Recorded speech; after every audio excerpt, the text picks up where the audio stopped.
बिस्मिल्लाहिर्रहमानिर्रहीम। अस्सलाम वालेकुम। प्रोग्राम इख्तिलाफ राय के साथ में इफ्तिखार कादमी। हाँ, सब की अहलिया बुशा बीबी आज नैब के सामने पेश हो गई। नैब ने उनके वारंट तो जारी कर रखे हैं, लेकिन बुशा बीबी को आज गिरफ्तार नहीं किया गया। उनकी गिरफ्तारी टल गई है, लेकिन इमरान खान साहब की एक और मुकदमे में गिरफ्तारी हो गई है। ये बड़ी खबर है। नैब ने कार्रवाई डाल दी है। अलकादर ट्रस्ट और तोशाहाना नैब केस में इमरान खान साहब के वारंट गिरफ्तारी जारी किए गए। उसके बाद उन वारंट गिरफ्तारी की तामील कराई गई है और अडयाला जेल में इमरान खान साहब अब साइफर केस के अलावा एक और केस में गिरफ्तार हो गए हैं, और ये केस है नैब का अलकादर ट्रस्ट और तोशाहाना केस। तोशाहाना केस एक वो है जिसमें इमरान खान को ट्रायल कोर्ट ने सजा दी थी। एक तोशाहाना केस नैब के ज़ेर समाअत है। तो नैब ने दरख्वास्त की थी एहतसाब अदालत के जज से कि इमरान खान साहब की गिरफ्तारी करनी है, तो बराए करम वारंट गिरफ्तारी जारी किए जाए। इसकी कुछ डिटेल्स हैं, वो आपको बताएंगे कि ये मामला क्या है और क्यों बुशा बीबी को आज गिरफ्तार नहीं किया गया। आज उनके साथ तहकीक व तफ्तीश की गई, उनसे क्या सवाल पूछे गए और क्या जवाब दिए गए। तो इससे पहले बुशा बीबी नैब के सामने पेश होने से पहले अपने वकला से मुशावरत करती रही कि उन्हें नैब के सामने पेश होना चाहिए कि नहीं होना चाहिए, क्योंकि उनकी गिरफ्तारी की पक्की इंफॉर्मेशन मौजूद थी। तो आज और बड़ी खबर है। एक बड़ी खबर यह कि नूर खान एयरबेस पर 5 परवाजें हुई। कौन आया, कब आया, कैसे आया, क्या लेकर गया, क्या देकर गया, ये 5 परवाजें किस मुल्क से आई थी, खुफिया क्यों रखी गई, और ये 6 से 15 अगस्त तक जो कार्रवाई जारी रही, इसका मकसद क्या था। ये ऐसा ऑपरेशन था जिसको मुकम्मल तौर पर सीगा राज में रखा गया। तो उसकी वजह क्या थी?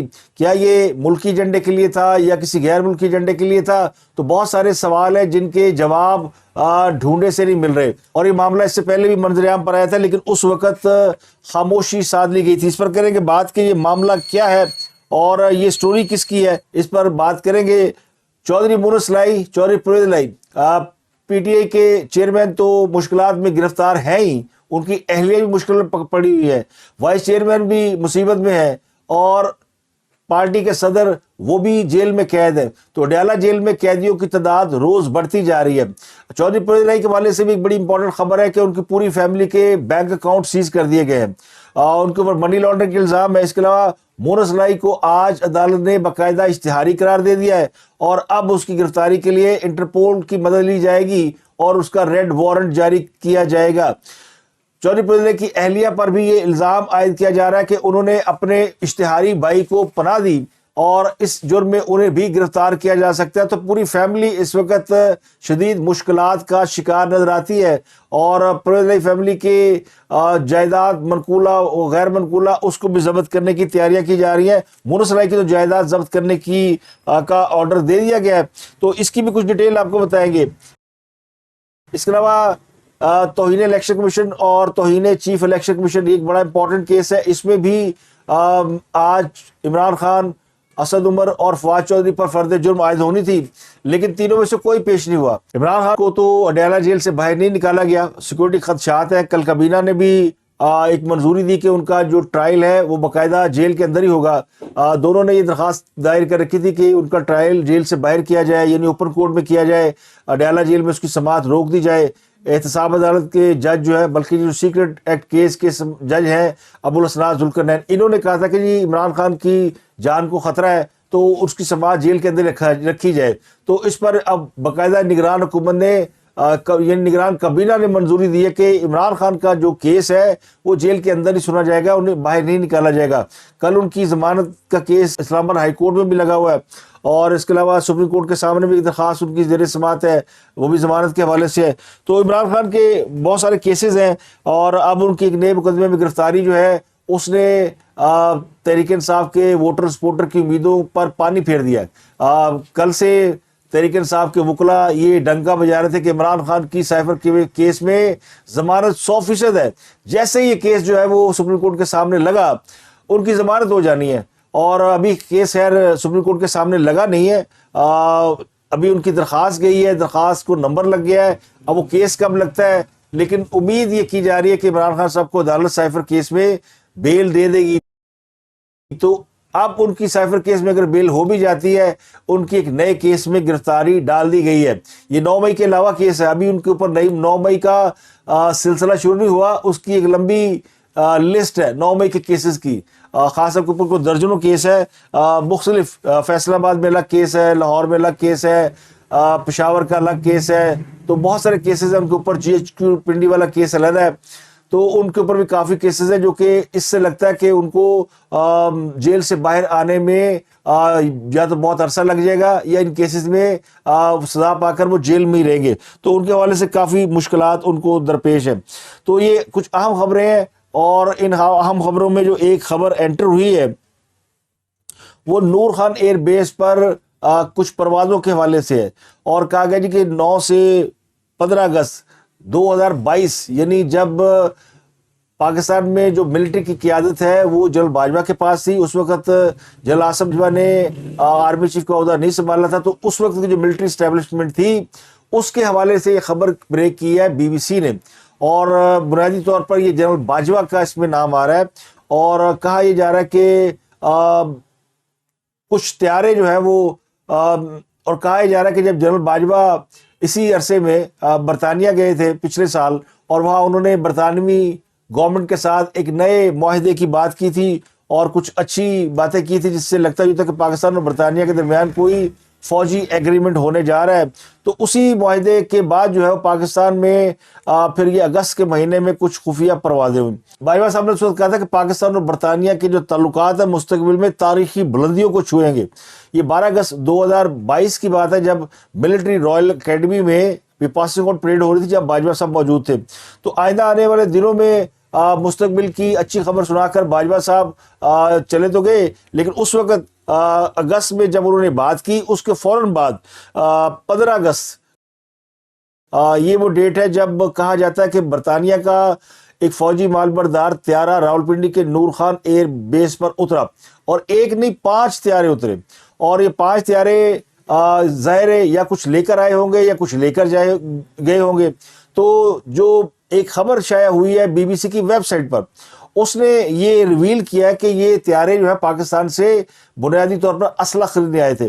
اب اس کا اگر بیک گراؤنڈ آپ دیکھیں تو یہ وہی ایام ہے، اگست کے دن یا 2022 کا وہ پیریڈ ہے جب پاکستان کو $1 کی اشد ضرورت تھی، جب پاکستان کے اوپر دیوالیہ ہونے کا بالکل 100% ٹھپا لگ چکا تھا، جب آئی ایم ایف پاکستان کو ناک رگڑوا رہا تھا، جب عمران خان نے امریکہ کو زچ کر رکھا تھا اور امریکہ کے اوپر سازش کے الزامات لگا رہے تھے، لیکن اگست میں ہی عمران خان صاحب نے امریکہ پر سازش کے الزام لگانے بند کر دیے اور سیدھا جنرل باجوہ کو ٹارگٹ کرنا شروع کر دیا۔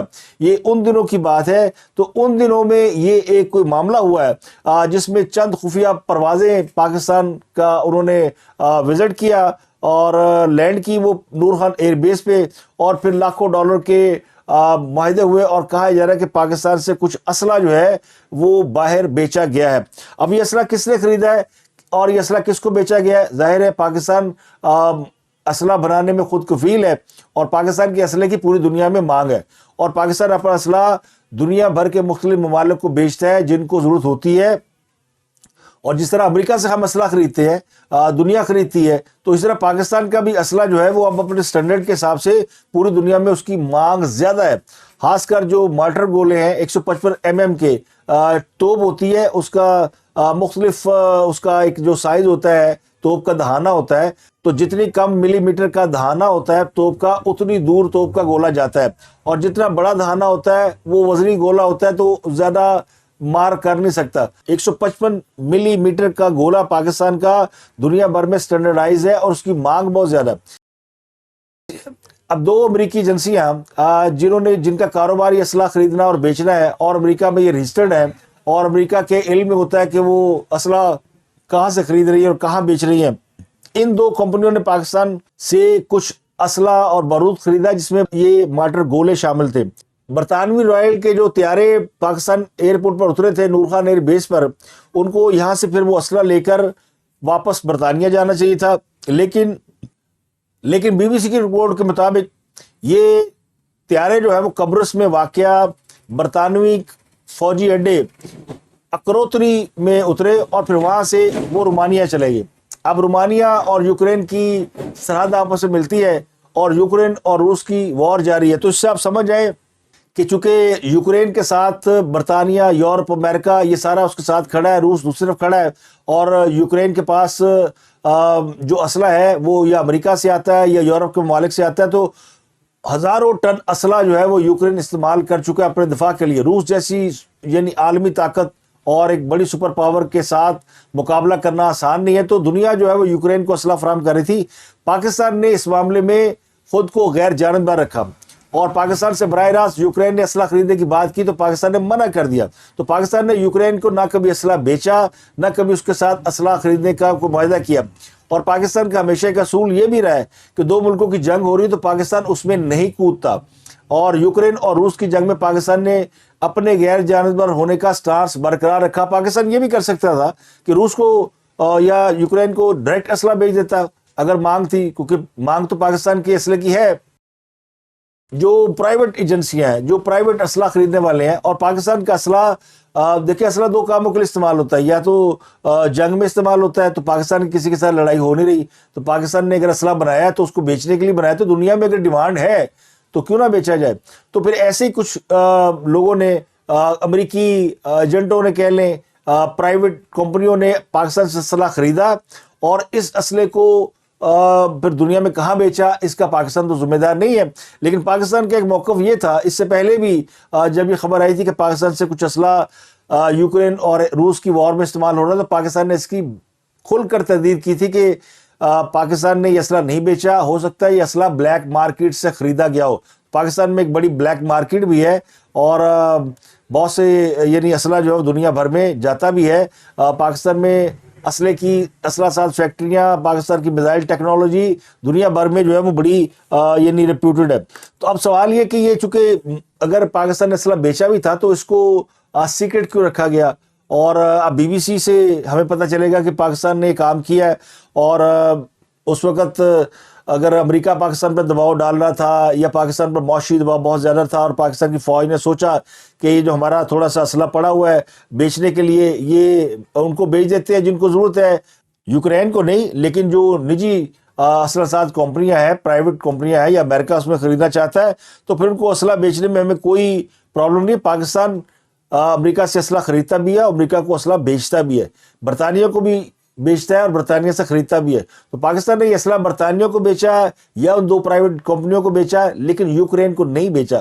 اب انہوں نے یوکرین میں استعمال کر لیا تو علیحدہ بات ہے، اور یہ کوئی سیکرٹ نہیں ہے۔ بہت سے لوگ سمجھ رہے ہیں کہ یہ بہت بڑا سیکرٹ ہے۔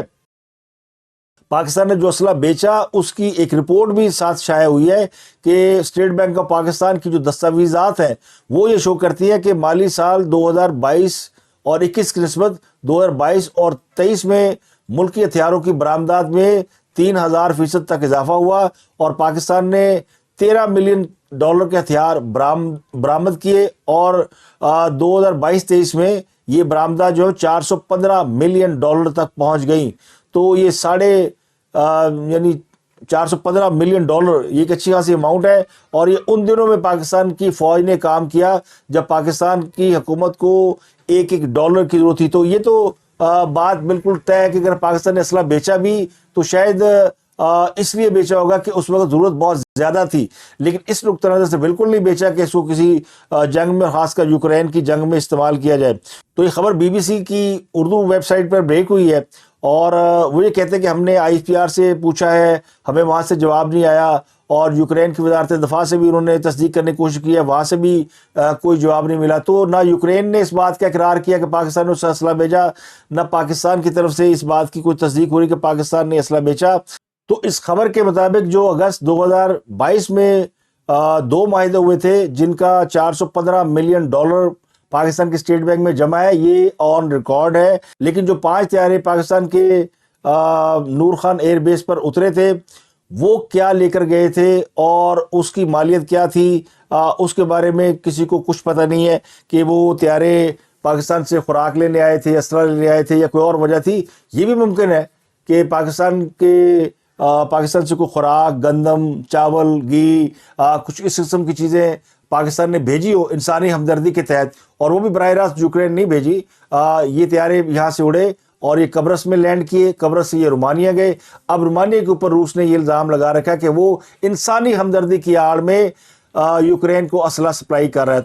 तो बीबीसी की इस खबर के हवाले से दो चीज़ें सामने आती हैं। एक तो पाकिस्तान रूस के ताल्लुकात बड़े अच्छे हो रहे हैं, तो ये खबर शायद इसलिए ब्रेक की गई है कि पाकिस्तान रूस के दरमियान जो बढ़ते हुए ताल्लुकात हैं उनको किस तरीके से ब्रेक लगाया जाए और पाकिस्तान की फ़ौज को एक बार फिर जो है वो उनके ऊपर उनको अंडर प्रेशर लाया जाए।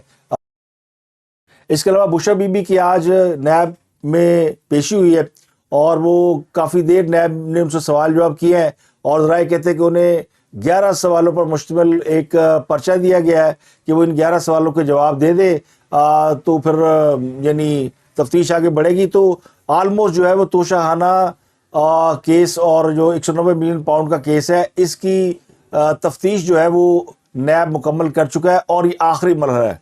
और कहा जाता है, ज़रा ये कहते हैं कि बुशा बीबी का जो वारंट गिरफ्तारी है वो बैक डेट में निकला हुआ है।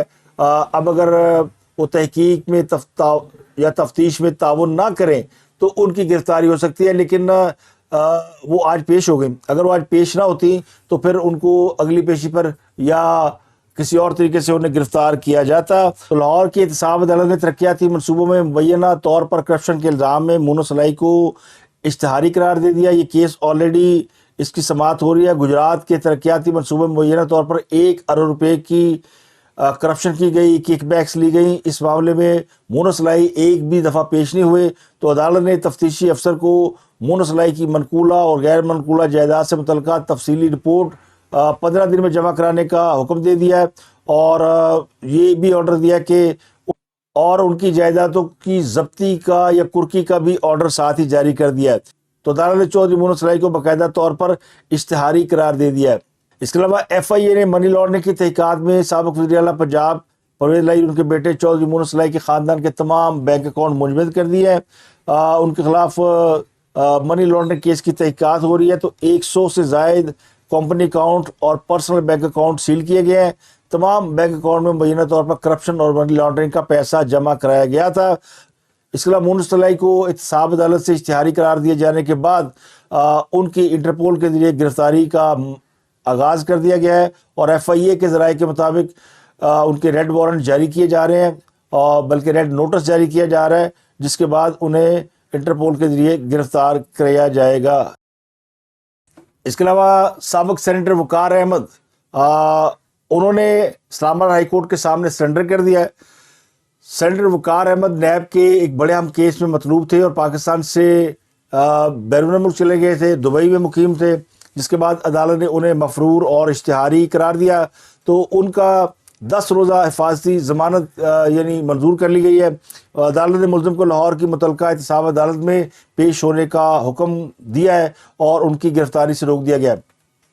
अब सेनेटर वकार अहमद ये सेनेटर गुलजार अहमद के साहबजादे हैं और सेनेटर गुलजार अहमद मरहूम बहुत बड़े बिजनेसमैन थे।